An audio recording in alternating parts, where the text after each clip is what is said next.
The views expressed on the following broadcasts do not necessarily reflect those of KHLT, Take 12 Radio, or our affiliates. The opinions on this show should not be considered as medical, psychological, or professional advice and are those of the host, co-host, and guest. Take 12 Radio and KHLT Recovery Broadcasting are not affiliated with any particular 12-step fellowship. One day at a time with its failures and fears, with portion of pain and burden of care, we must meet.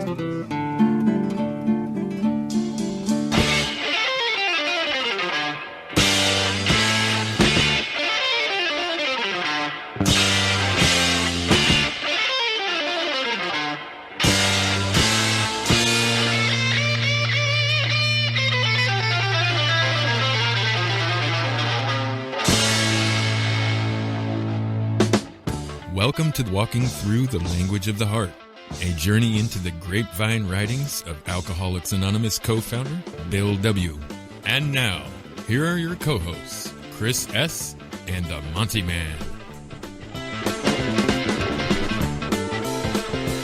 Well, welcome aboard, one and all. Welcome, family, to another episode of Walking Through the Language of the Heart with our good friend, Chris S., who is on the phone with us right now.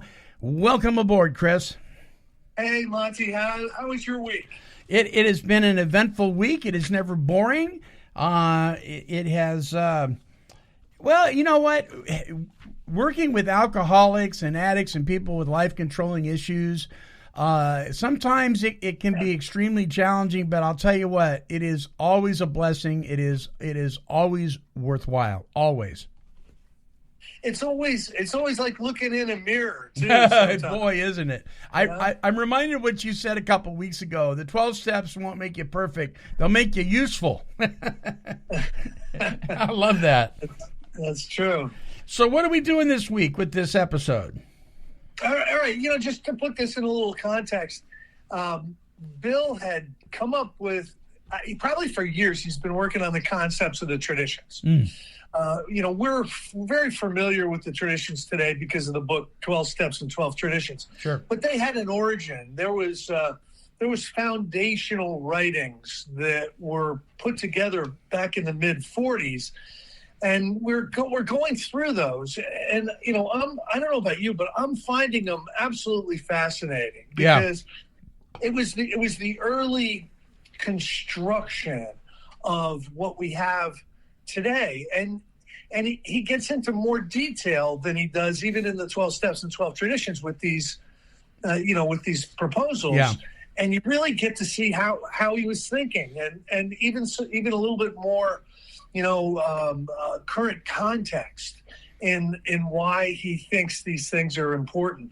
And 2 weeks ago he put them all on paper. Yes. Last week, the first one he wanted to go over was money, which interesting. That's not the first tradition in the 12 and 12. No, but I think it was what he thought, or he saw at that time, the most pressing problem, because he was under a little bit of fire himself. Mm-hmm.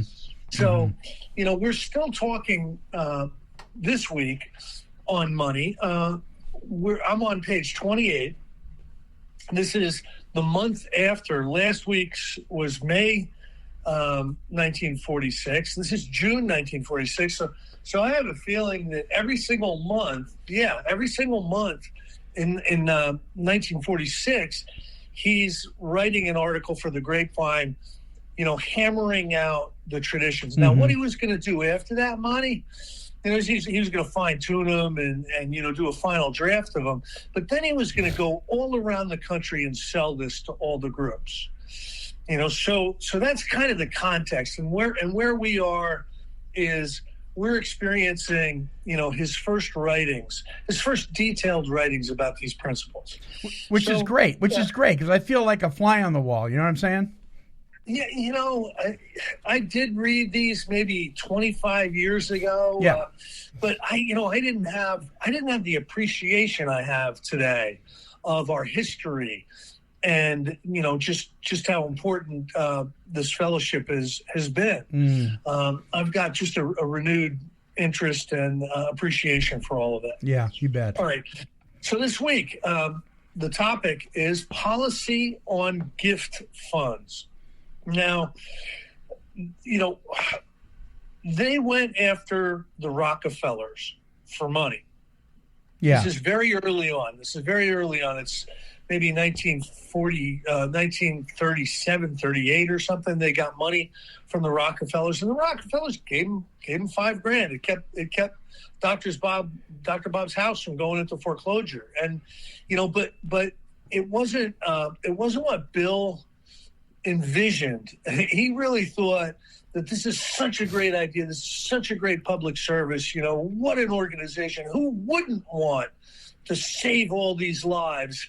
And he found out what I think you and I have found out over the years is there's not a lot of people that are just dying to donate to the alcoholics. Not too many. No.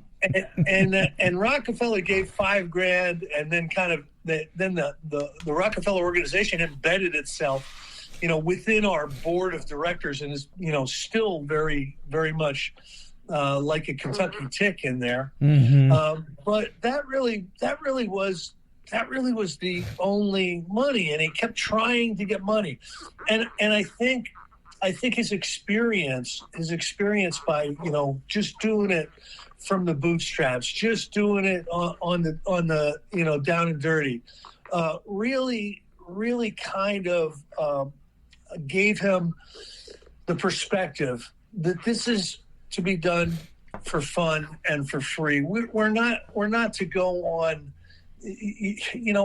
we're not to go on endowment runs, or we want to be self-supporting. So that's what we know today. Let's hear a little bit about what he's writing about in 1946. Discussing this topic in last month's Grapevine, we made the following observations. 1, that the use of money in AA is a matter of the gravest importance. Where its use ends and its misuse begins is the point we should vigilantly watch. 2, that AA is already committed to a qualified use of money because we would not think of abolishing our offices, meeting places, and clubs simply for the sake of avoiding finances altogether. 3, that our real problem today consists in setting intelligent and traditional limits upon our use of money, thus keeping its disruptive tendency at a minimum. Wow. That really is the driving point of a lot of the financial policy that has come down, through the decades with Alcoholics Anonymous. Setting intelligent and traditional limits on use of money to keep its disruptive tendency to a minimum. Can you imagine? That's the prudent reserve and all that other stuff. Yeah. Right, Monty? I'm just thinking, can you imagine the success of many organizations if they would just put that principle into practice? Yeah. It's probably not something first on the agenda. No. It's funny. Every once in a while you get a businessman, sometimes a real successful businessman that comes in and, okay, this is Alcoholics Anonymous. Who's in charge here? Right. Nobody. Yeah, nobody. All right. What are the dues? Where do I join up? No dues. If you're a member, if you say you are, who organizes all this stuff? We get together and we figure it out. And it's like this can't be possible. But yeah, it's great. But because we have to get along, or we're gonna be out of the lifeboat. I think there's an extra impetus for us to figure out just how to get along. Sure. And I think he understood that from the beginning. Number 4, that the voluntary contributions or pledges of AA members should be our principal and eventually our sole support. That this kind of self-support would always prevent our clubs and offices from getting out of hand because their funds could readily be cut off whenever they fail to serve us well. Wow. Again, this is the second time he basically said,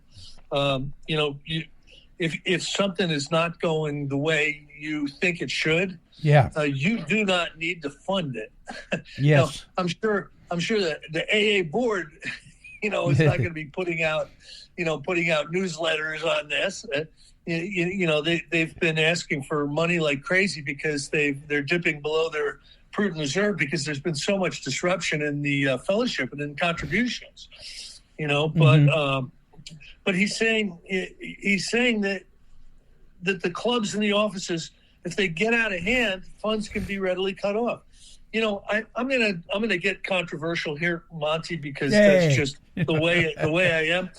But there's disruptions in the force within Alcoholics Anonymous now. Imagine that. There are a number of groups that are really unhappy with some of the decisions and some of the way things have been running, and they're cutting off funds. There's even a breakaway group now. I forget what it's called, but what it is it's Alcoholics Anonymous without having any connection to general service or any of the organizational structure of AA. They're like a bootleg fellowship that's starting up because they're very upset with what goes on in New York. And I'm not going to get into any thing about like this, that, or the other thing, but I will tell you this: there's an outsized influence in the structure of Alcoholics Anonymous, coming from California and coming from the East Coast. Huh. Now that may be logical because of the population centers and the amount of people in those areas, but a lot of the people in the middle of the country, they really feel left out, and they feel like decisions are not going their way, and it's a critical time. It's a critical time, I think, where it concerns getting out of hand and funds being cut off. I think it's a critical time, and I'm connected to some delegates and some DCMs and stuff, and there's disturbance in the force right now. Listen, we've had COVID, Zoom. There's just been so many different things that they're publishing a big book written from the 6th grade reading level. They're doing the fifth edition of the big book, and there's just a lot of people that have felt left out of those decisions, and that those decisions haven't really been something that they were happy about. So, wow, it doesn't surprise me that funds are going to go down, and in reaction to that, what Alcoholics Anonymous usually does is raises their price on literature. Mm-hmm. When group contributions are down, literature prices are up. But I think this might be something bigger than the ability just to raise the price of the big book a buck. Anyway. It's I mean, I guess there's a little bit of a rabbit trail, but I guess I'm just an old 12-step farm boy, because I'm my 12-step home group is a backyard meeting, and we meet in a church building in the winter, but during the climate it is now, it's a backyard barbecue meeting.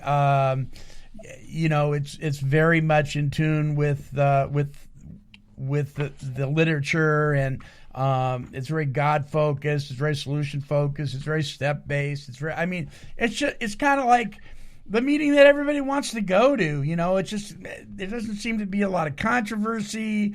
It's just a breath of fresh air. You know what I'm saying? And I hadn't heard what you just shared. I guess maybe I'm living under a rock a little bit in my little comfort zone at my backyard AA meeting. And listen, the cool thing about this whole thing is any two people with a book, you Yeah. know, can call themselves an AA group. And that'll always survive. Yeah, You know, I think so. Bill's perspective is the organizational structure or the disorganizational structure Mm-hmm. that starts in New York and is trying to be supportive of other groups and people, you know, starting things up Sure. in other areas. So that's where his perspective is coming from. But listen, I'm like you. If for one reason or another a group doesn't seem to be, you know, doing what I like, or I don't seem to be, you know, liking that group very much, there's one 5 miles to the left. Sure. So there's always going to be, I think there's always going to be the diversity that will enable to find our hole for our peg. Yeah, You know what yeah. I mean? There you go. Yeah, find your home. Yep. Number 5, that we have found it generally wise to separately incorporate those special facilities which require much money or management. That an AA group is a spiritual entity, not a business concern. He made that very clear last week. Mm-hmm. 6, that we must at all costs avoid the professionalization of AA. That simple 12-step work is never to be paid for. That AAs going into alcohol therapy should never trade on their AA connection.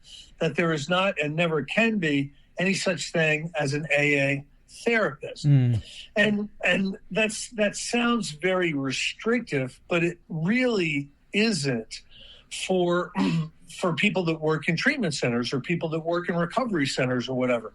This just basically says that, you know, we can't charge money using our Alcoholics Anonymous membership as part of that money charge. And when we do our 12-step work, knee to knee, qualifying somebody, excuse me, and taking them through the 12 steps, that's not to be paid for. Not to be paid You know for, what I mean? right. That's right. And we've agreed on that like 4 or 5 weeks now. Absolutely. 7, that AA members may, however, be employed by us as full-time workers, provided they have legitimate duties over and beyond normal 12-step work. We may, for example, surely engage secretaries, stewards, and cooks without making them professional AAs. So that probably spells it out clearer than any other place that I've seen. You know, if someone is not doing 12-step work, but you need that service to run an office or a club or you know, the Grapevine department or intergroup or something, as long as somebody's not doing 12-step work, it's not going to be spiritually damaging to pay them for it. Right. So if somebody has secretarial skills, and you need somebody in an office like that, why should they be penalized or not be hired just because they happen to also be an alcoholic in recovery and they claim membership in AA? As long as they're not doing the 12-step work, that's what you're saying. Yeah. You know, it's not spiritual to expect people to put in 40 hours a week as volunteers, right? When it's not 12-step work. Yeah. You know what I mean? That's not what we would consider a recovery move. You know, that's really not fair. That's usurious. That's playing God and making people wax your car.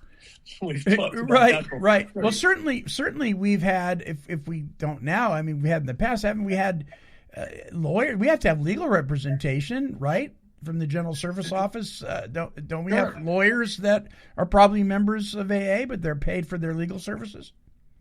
Oh, accountants. Yeah. You know, painters. You know, yeah. Any kind of service that you could imagine is going to be necessary. Yeah. And you can't just say, hey, that's 12-step work.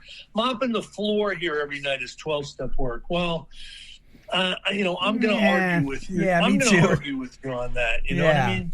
Right. That's So not anyway, it says, continuing now the discussion of professionalism. AAs frequently consult local communities or the Alcoholic Foundation, saying they have been offered positions in related fields.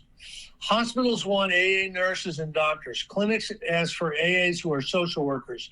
Universities ask for AAs to work in the field of alcohol education on a non-controversial basis.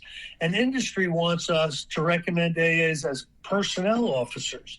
Can we, acting as individuals, accept such offers? Most of us see no reason why we cannot. That's amazing to me that in 1946, there were so many organizations that wanted people with AA experience to be part of their organizational structure. Mm-hmm. That's remarkable to me. In 1946. Well, do you think that's because it was such a new thing?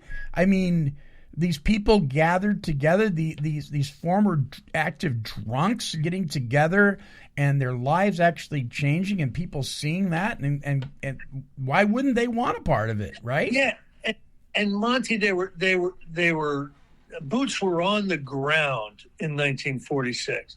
They were doing 12-step calls everywhere. They were looking for drunks everywhere. They were talking to everybody. They were talking to all the doctors. They were talking to all the judges.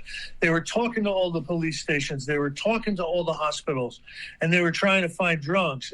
And they were walking examples of Alcoholics Anonymous. You know, in this day and age, it's just so easy for an AA member to just go into the AA world and never peer their head out. I know. It just was different in 1946. You know what I mean? Sure. It comes down to this. Have we AAs the right to deny society the benefit of our special knowledge of the alcohol problem? Are we to tell society, even though we might make superior nurses, doctors, and social workers and educators in the field of alcohol, that we cannot undertake such missions for fear of professionalizing AA? That would certainly be far-fetched, even ridiculous. Surely no AA should be barred from such employment because of membership with us. He needs only to avoid AA therapy, which really I think what he means is taking people through the steps, applying the program of recovery to a prospect. Yes. He needs only to avoid AA therapy and any action or word which might hurt AA as a whole. Aside from this, he ought to be just as employable as the non-alcoholic who would otherwise get the job and perhaps not do it half as well. In fact, I believe we still have a few AA bartenders.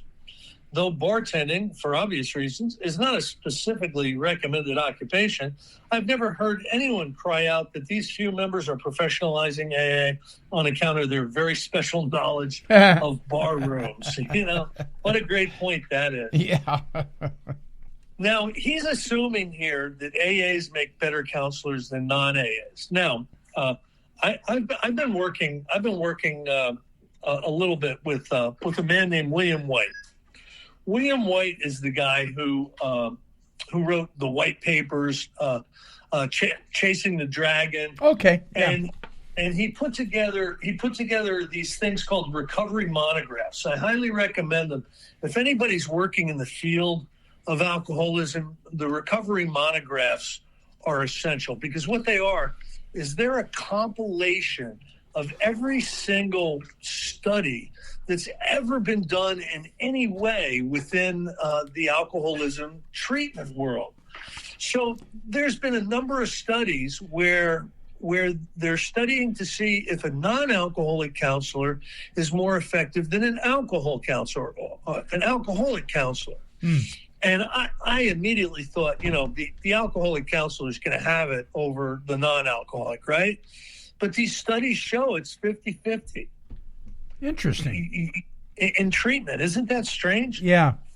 Yeah. Because Bill is thinking the way I would think, that, you would be much more effective if you have the lived experience.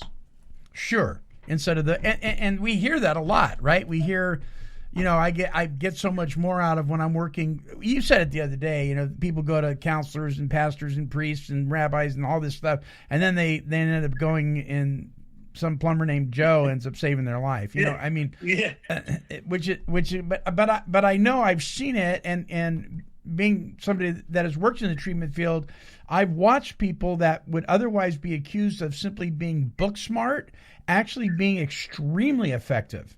Yeah, you know, there's a couple of people I know who are non-alcoholic who have done more than I will ever do as far as helping alcoholics. You know some of them as well as I do.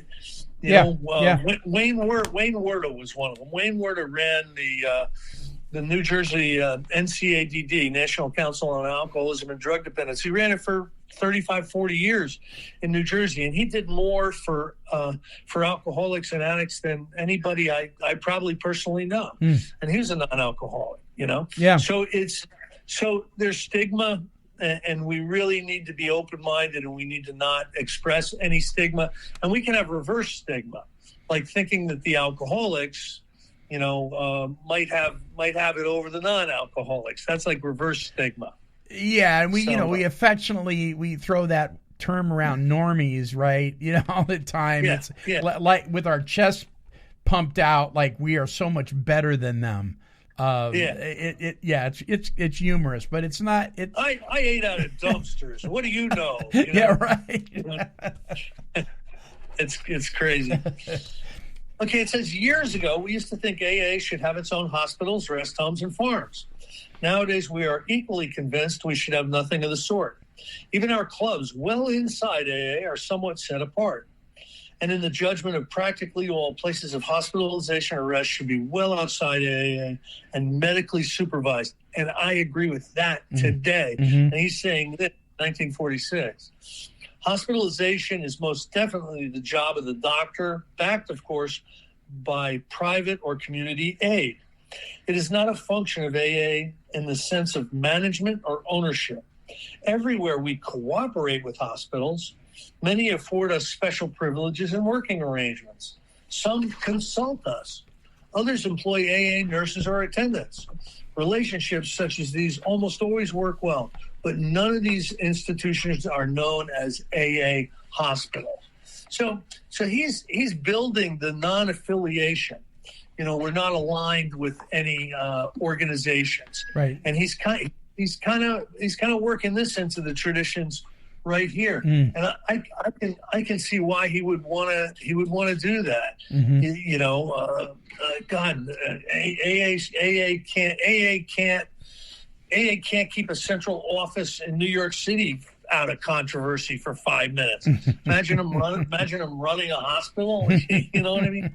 So I'm actually glad that we're outside all that stuff. Yeah, me too. Because we're effective as volunteers. We're more effective as lay people. You know, don't you agree? I agree. 100% I do. I do, and I think our passion is stronger. I think you know, when we're volunteering. You know, some people have the opinion that, well, you know, you can't expect a lot out of a volunteer. They're a volunteer. I'm kind of like, you know, if you're volunteering, you ought to be putting 200% more into to your work than the guy who is getting paid, because this is a passion. This is something that you're doing from your heart, you know. And so, yeah, I appreciate the volunteer thing, but that's different. In fact, sometimes I think we got to change the term. I think there's a difference between being of service and volunteerism. Lots of times we can get people to volunteer for things just because we need the position filled, but that's really not their passion, and they fall flat on their face. You know what I'm saying?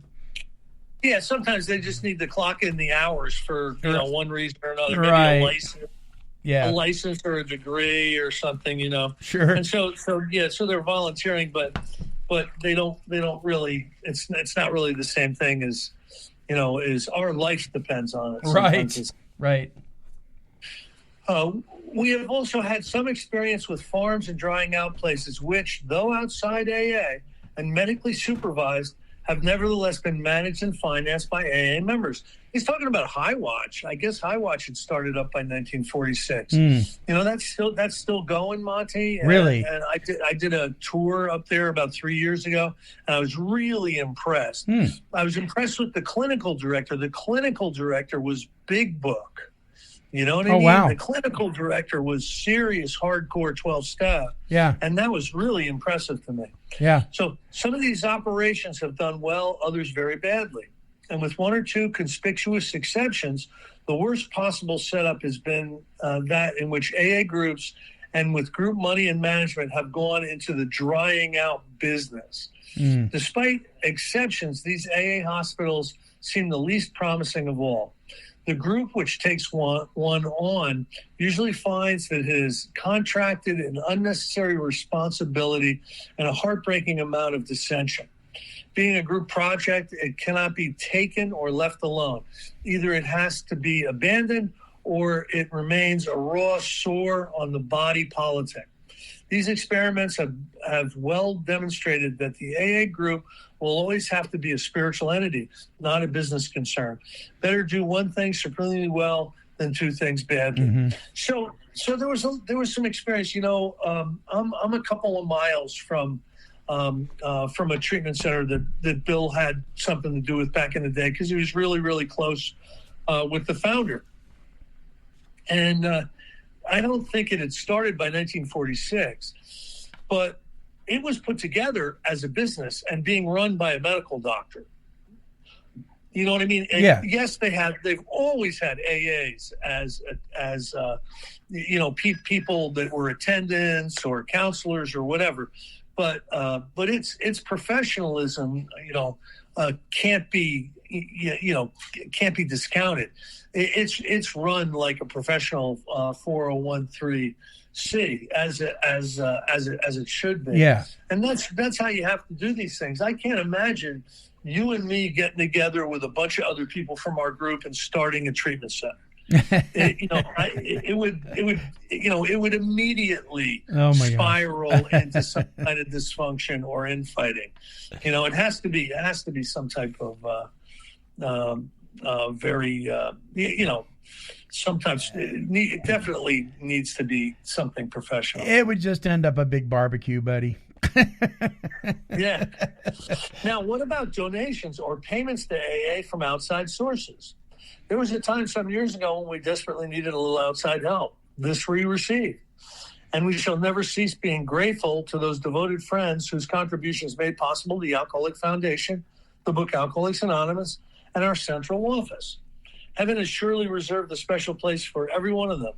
They met a great need, for in those days, we AAs were very few and very insolvent. It's funny, when the book Alcoholics Anonymous was written, Monty, this is true, right? Picture this. So they get a little bit of money from the Rockefeller Foundation to keep them going while Bill is typing. Bill is dictating to Ruth Hawk, the big book, in Hank Parker's office in Newark, New Jersey, right? Yeah. They don't have a dime to rub together, but they're getting by somehow. They have just a little bit of money. Now, when the time comes to publish the book, they talk a publisher into publishing the book, and they go with the cheapest paper they can, and that's the Circus edition, the big yellow and red first edition, printing. You've seen those. Oh, yeah. They make copies of them. But anyway, the printer had them, and then the printer printed them all up with a down payment, but printer wasn't going to give them the books without them paying for the books. So they couldn't get the books out to sell them. So Hank Parkhurst went to Henry Towns from Towns Hospital and got him to give him $10,000 to get the books out of Hawk. And so everybody talks about the Rockefellers. Somebody that gave way more money than the Rockefellers was Henry Towns from Towns Hospital.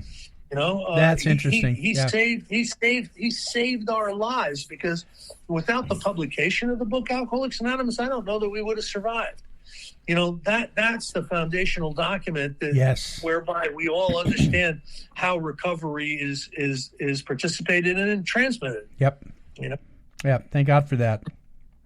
But times have changed. Alcoholics Anonymous now has more than 24,000 members. whose combined earnings this year ought to be many millions. Hence, a very powerful feeling is spreading among us that AA ought to be self-supporting.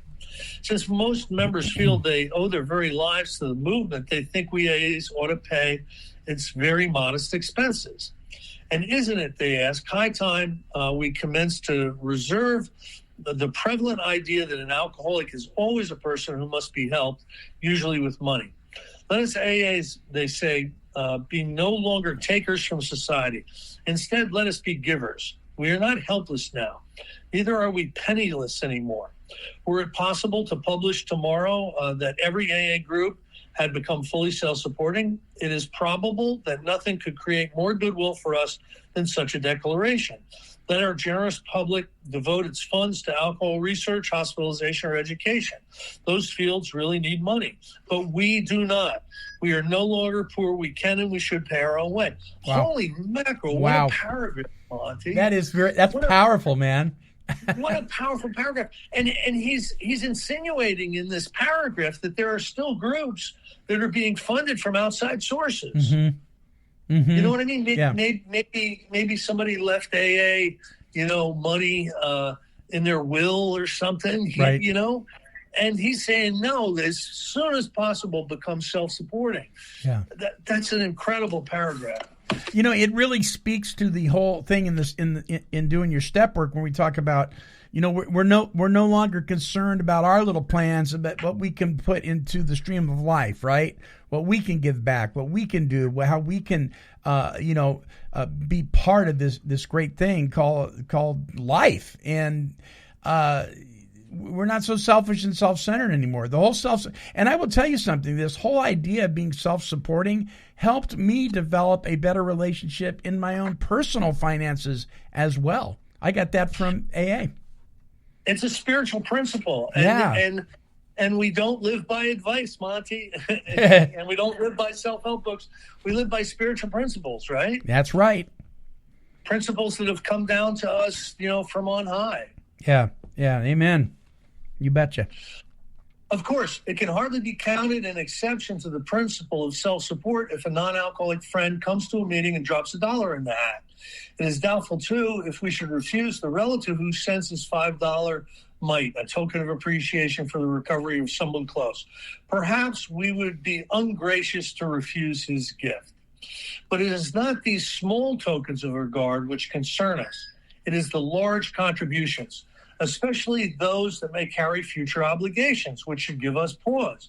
See, he was learning from the Rockefellers. Mm-hmm. I'm not going to get into it, but he had some real issues there. Yeah. Anyway, then, too, there is evidence that wealthy people are setting aside sums for AA in their wills under the impression we could use a great deal of money if we had it.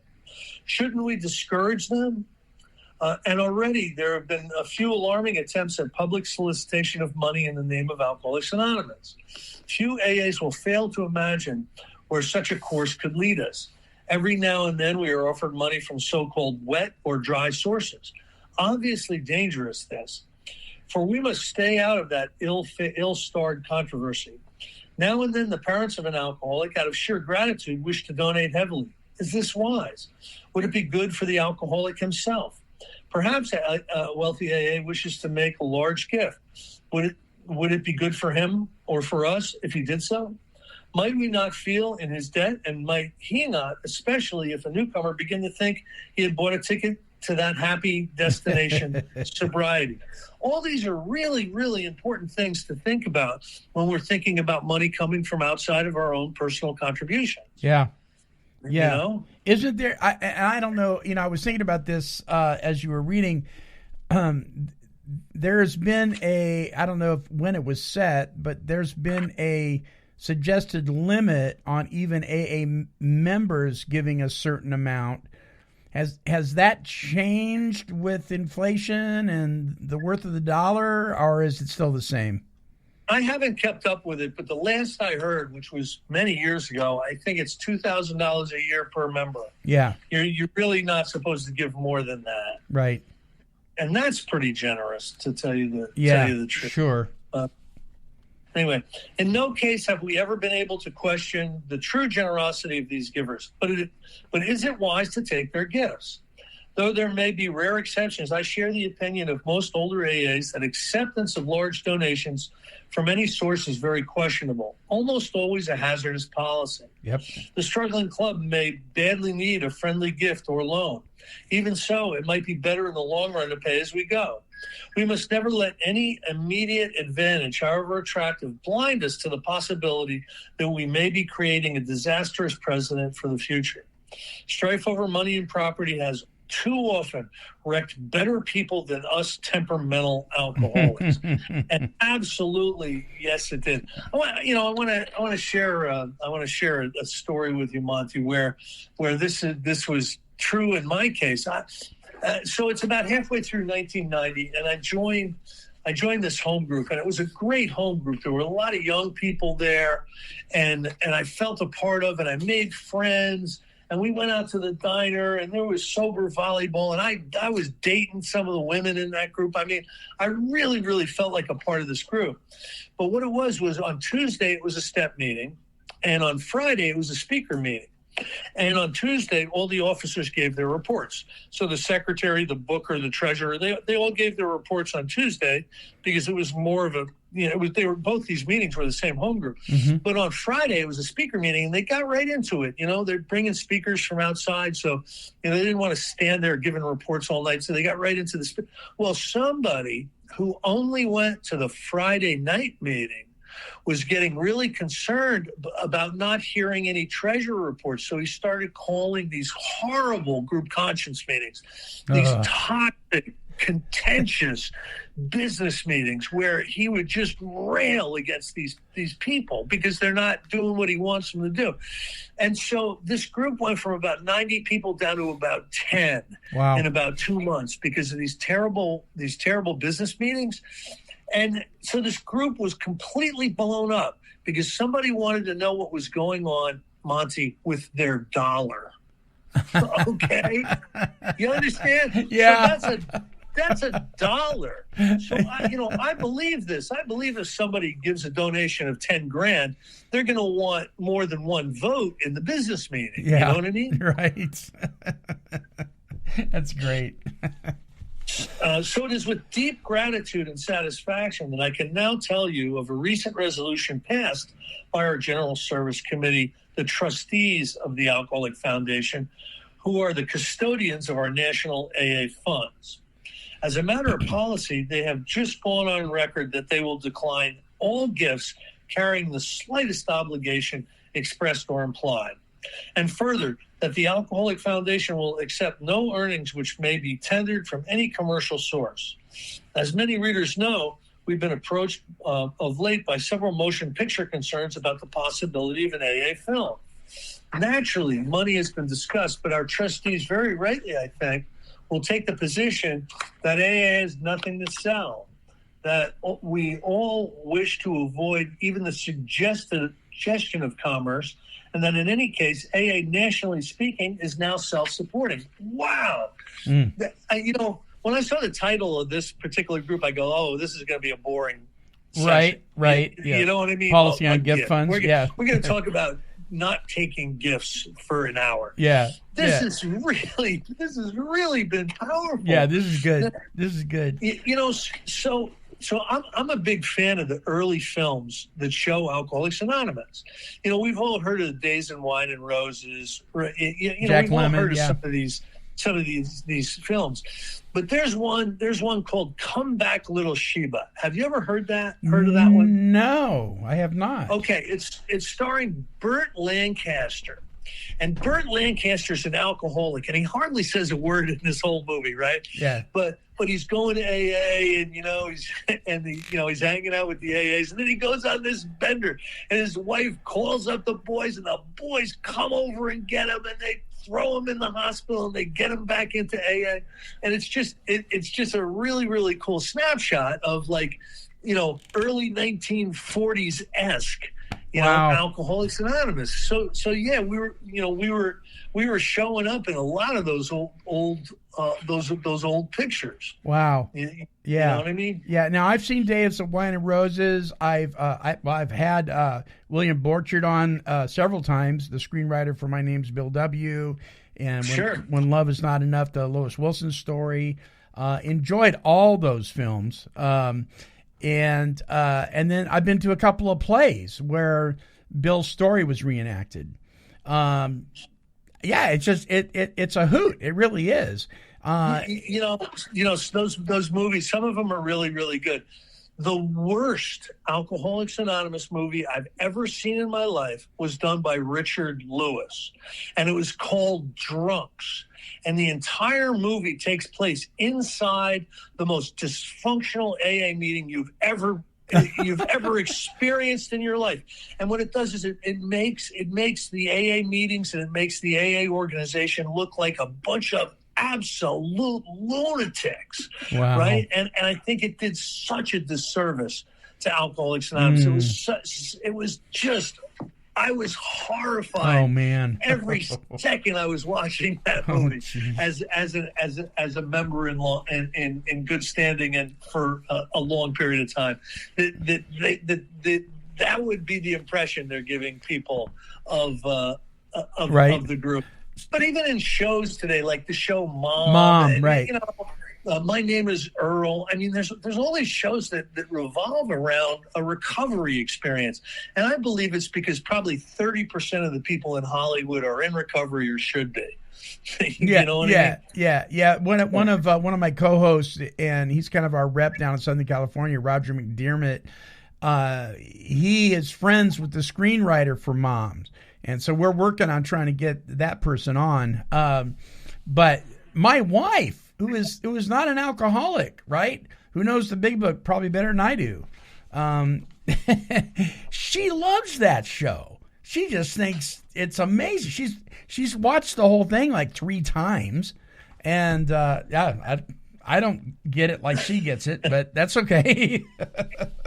That's fun. Yeah, it is fun. To my mind, this is a decision of enormous importance to our future, a very long step in the right direction. When such an attitude about money becomes universal throughout AA, we shall have finally steered clear of that golden, alluring, but ever-treacherous reef called materialism. In the years that lie just ahead, Alcoholics Anonymous faces a supreme test, the great ordeal of its own prosperity and success. I think it will prove the greatest trial of all. Can we but weather that? The waves of time and circumstances may beat upon us in vain. Our destiny will be secure. What wonderful writing! Mm. Wow, that was just amazing. One thing he doesn't talk about in here that has kind of become a way we handle ourselves is every once in a while someone will leave a huge amount of money to Alcoholics Anonymous in their will. Now you would think, look, man, somebody leaving it in the will, that's not going to imply anything. Nobody's going to expect anything from us, if it's money from a will. But you know what happens if AA gets money that's donated in somebody's will? They send it back. Right. Yeah, you were mentioning that. They send it back. Yeah. Which sounds crazy, but it also sounds like a ton of wisdom to me. Yeah, and this is all Bill wisdom. Yeah. The further we get away from, 1970, 71 when we lost Bill, the further we get away from him, the more I don't recognize sometimes what's going on in the service structure. Yeah. I don't get some of the decisions that they make. You know what I mean? Yeah. Yeah. But I am loyal. I am a loyal member. I pay my dues. I support the structure in my own little way. And yeah, we're imperfect.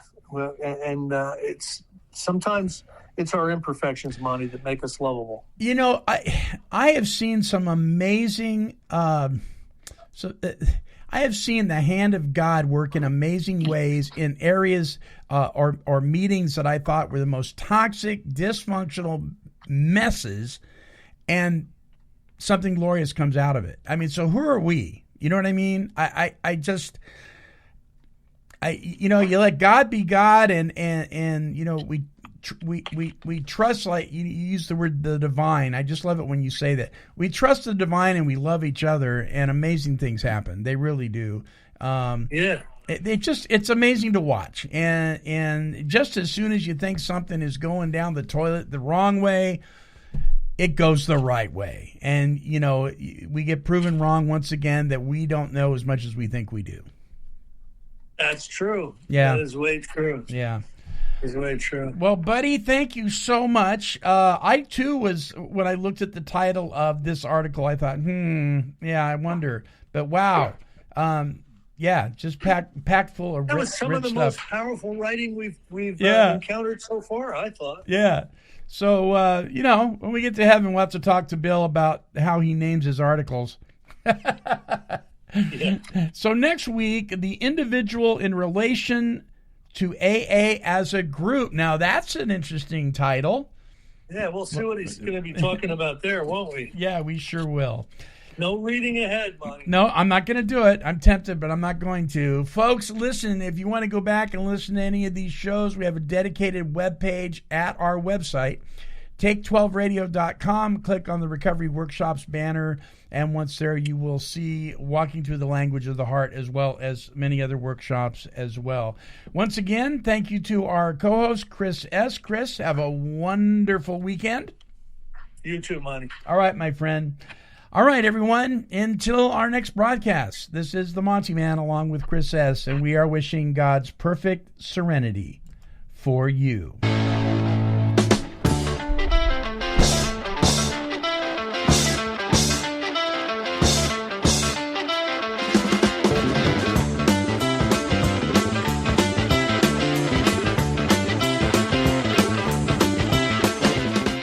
For more recovery workshops with Chris S. and the Monty'man, visit our website at take12radio.com and click on the Recovery Workshops banner.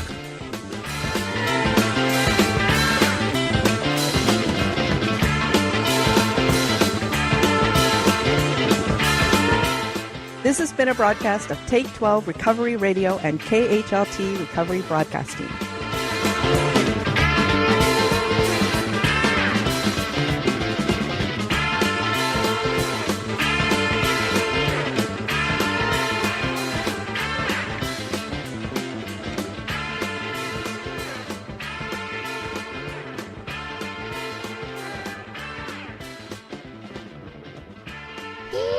Kitty, kitty, kitty, kitty.